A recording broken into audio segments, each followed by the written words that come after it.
Hola, bienvenidos al noticiero en streaming de LATAM. Empezamos con las noticias más importantes de nuestra plataforma.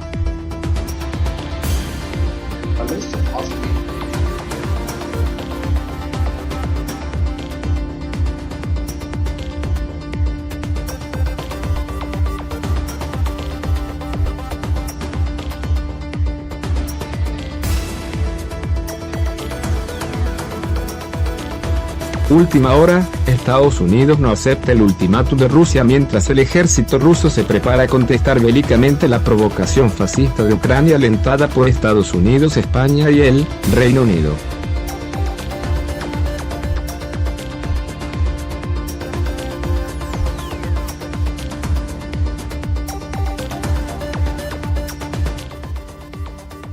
Alejandro Gaviria, por favor. Sí, señora, adelante. Ingrid, lo suyo es hipocresía y oportunismo. Eso es. Le invito, como dijo alguna vez García Márquez, a mirarse en el espejo de su propia falta. ¿Por qué no examina la lista de la Alianza Verde? No hay ninguna maquinaria ahí, lo que usted llama maquinaria de manera despectiva. Ahí en esa lista donde está su partido, es oportunismo y es hipocresía. Es disfrazar de superioridad moral. A mí no me ataques. A mí no me ataques personalmente. Yo a ti te estoy planteando una cosa. Yo me tomé una foto con el senador Miguel Ángel Pinto. Saben, había una historia familiar. Su esposa estaba enferma de cáncer. Yo le mandé unos mensajes sentidos y él dijo, fue a mi casa, quiero hablar con usted, nos tomamos una foto y lo seguiré haciendo. También con Germán Barón Cotrino, con quien había estado en un restaurante, me dijo, yo quiero colaborar con su campaña a título personal y lo voy a hacer. ¿Y sabe cómo voy a responder a este tipo de actitudes? Sumando apoyos. Hoy se sumará Rafael Pardo y Eduardo Díaz, gente que yo respeto. Y así, sin ese tipo de superioridades morales, uniendo al país, uniendo las fuerzas políticas para transformar a Colombia. Que la política no se convierta en este tipo de señalamientos oportunistas e hipócritas que solo nos divide. Así vamos a ganar la consulta del 13 de marzo. Y yo rechazo ese oportunismo y esa hipocresía que no tiene otro nombre. Bueno, seguimos con las réplicas y hay que mantener un orden. Sergio, ¿está de acuerdo? Pero es que si ve que cuando le damos la palabra al aludido no les gusta. Me parece muy bien, está de acuerdo. Entonces dejemos que Ingrid conteste y usted guarde un momento. Es que me parece que ese es el mejor mecanismo. Si alguien hace alusión muy delicado al otro, que tenga la oportunidad de responder y todos tienen su tiempo. Muchas gracias, Sergio. Luego seguimos por allá con Juan Manuel y con Oscar Iván Zuluaga. Ingrid. Y Sergio Fajardo, que está esperando ahí. Bueno, yo no voy a responder ataques personales. Yo creo que mi vida la puede mirar cualquiera. Las personas que hemos avalado son de un gran orgullo para mí. Pero eso no quita que yo sí estoy muy preocupada. Y estoy preocupada, y lo digo con firmeza, Alejandro, estoy preocupada. Porque nosotros no podemos decirle al país.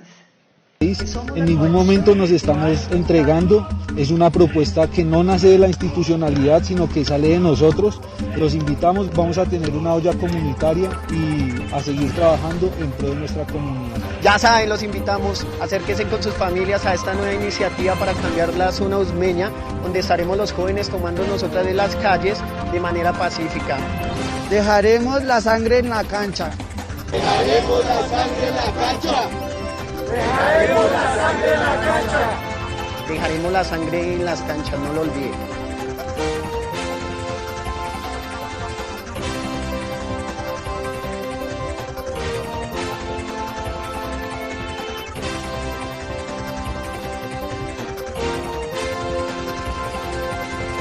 En ningún momento nos estamos...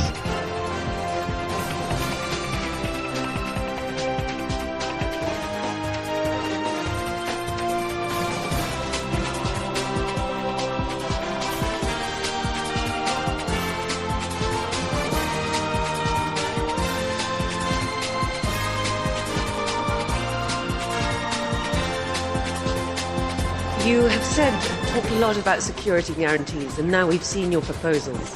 You also say you have no intention of invading Ukraine. So will you guarantee unconditionally that you will not invade Ukraine or any other sovereign country? Or does that depend on how negotiations go? And another question, what is it, do you think, that the West does not understand about Russia or about your intentions? Thank you. Значит, по поводу гарантий и что будет, от чего зависеть, будет ли что-то зависеть от хода переговоров. Наши действия будут зависеть не от хода переговоров, а от безусловного обеспечения безопасности России сегодня и на историческую перспективу. В этой связи мы ясно и четко дали понять, что дальнейшее движение НАТО на восток неприемлемо. Ну чего здесь непонятного? Мы что ли ставим ракеты рядом с границами Соединенных Штатов? Нет. Это же Соединенные Штаты со своими ракетами пришли к нашему дому. На пороге нашего дома находятся уже. Ну разве это какое-то избыточное требование? Не ставить больше никаких ударных систем у нашего дома. Ну чего здесь необычного? Вот как американцы бы отнеслись? Если мы взяли там на границе между Канадой и США или на границе Мексики и США, поставили бы наши ракеты. А что, разве у Мексики и у США не было никогда территориальных вопросов? А Калифорния кому принадлежала раньше? А Техас? Подзабыли, что ли? Ну ладно, все затихло. Никто не вспоминает про это, так как вспоминают сегодня про Крым. Замечательно. Но и мы стараемся не вспоминать о том, что как Украина-то складывалась. Кто ее создал-то? Ленин Владимир Ильич.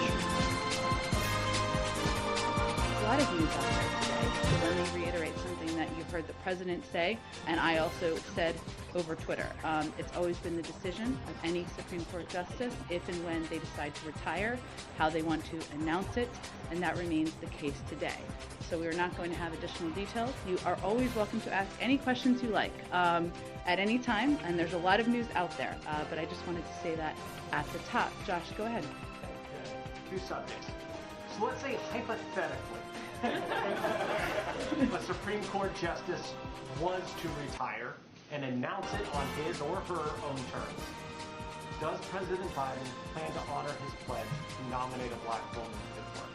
Well, I've commented on this previously. The president has stated and reiterated his commitment to nominating a black woman to the Supreme Court and certainly stands by that.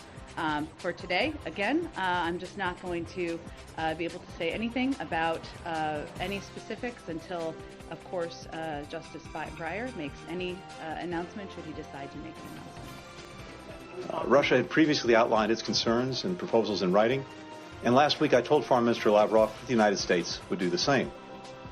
Today, Ambassador Sullivan delivered our written response in Moscow.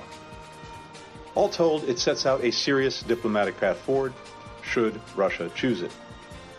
The document we've delivered includes concerns of the United States and our allies and partners about Russia's actions that undermine security, a principled and pragmatic evaluation of the concerns that Russia has raised, and our own proposals for areas where we may be able to find common ground. We make clear that there are core principles that we are committed to uphold and defend, including Ukraine's sovereignty and territorial integrity, and the right of states to choose their own security arrangements and alliances. We've addressed the possibility of reciprocal transparency measures regarding force posture in Ukraine, as well as measures to increase confidence regarding military exercises and maneuvers in Europe. And we address other areas where we see potential for progress, including arms control related to missiles in Europe, our interest in a follow-on agreement to the New START treaty that covers all nuclear weapons, and ways to increase transparency and stability. Эскалация напряженности осуществляется за счет информационных действий и конкретных действий, которые предпринимают Соединенные Штаты Америки и НАТО. Говоря об информационной деятельности, я имею в виду ту информационную истерику, свидетелями которой мы являемся. Она щедро обрамлена огромным количеством ложной информации, просто ложью, которую публикуются. Я имею в виду вот эти те самые фейки.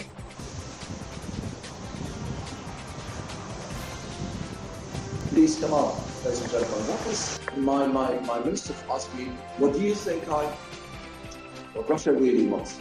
The head is just on the other side of the street. Is Russia really interested to have a small, tiny strip of Ukraine soil? Integrate in their country? No, this is nonsense. I think Putin is probably putting pressure on it because he can do it. He knows that he splits the European Union. But what he really wants is respect. He wants, on eye level, he wants respect. And my God, giving someone respect is low cost, even no cost. So if I was asked,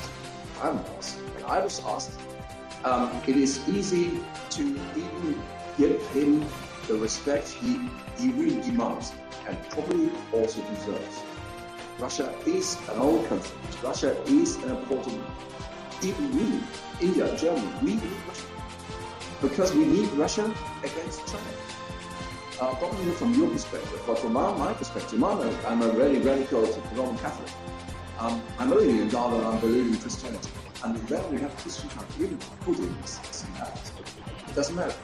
I think having this big country, even it's not a democracy at our side, as a bilateral partner, giving them a chance with the EU and also the United States of America, having on eye level, same eye level. It is easy, it's an easy work.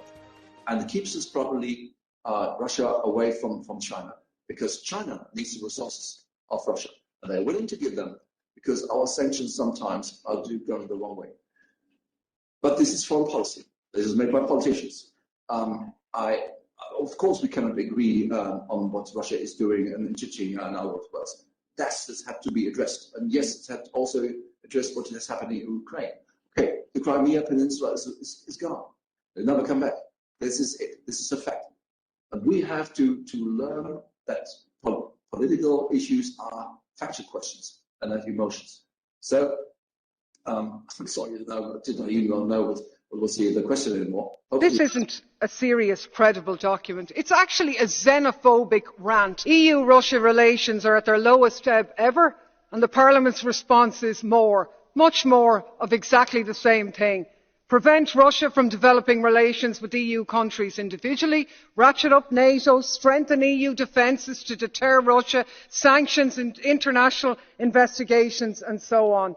Much of the information is false, misleading and one-sided. We surround Russia with native bases and we call them the aggressor. We support opposition groups and we accuse them of foreign interference. The European project is not being undermined and divided by Russia, but by the rank hypocrisy that is characterised in this report. And the only beneficiaries of this nonsense is the arms industry made fat on the profits of its hysteria. So would people ever calm down and cop on? We need to work diplomatically with our neighbours for a peaceful resolution of differences. Could she back off the Russia-phobia? The last thing we need is a Cold War turning into a hot one. We absolutely reject the report in its entirety. Pues en esa Crimea, que ha votado abrumadoramente sí a la secesión de Ucrania y a su unión con Rusia, está Óscar Mijallo, enviado especial de Televisión Española. Óscar, buenos días. A partir de este momento, ¿cuáles son los plazos para hacer oficial la anexión a la Federación Rusa? Bueno, pues todo indica que podría ser muy breve, porque las nuevas autoridades de Crimea han decidido acelerarlos lo más posible. De hecho, en unos minutos, a las 10 de la mañana hora local, las 11 hora española, podría comenzar, si no antes, una sesión extraordinaria del Parlamento en el que se van a ratificar los resultados de la consulta de ayer, que las autoridades crimeas han calificado de victoria aplastante para los partidarios de unirse con Moscú.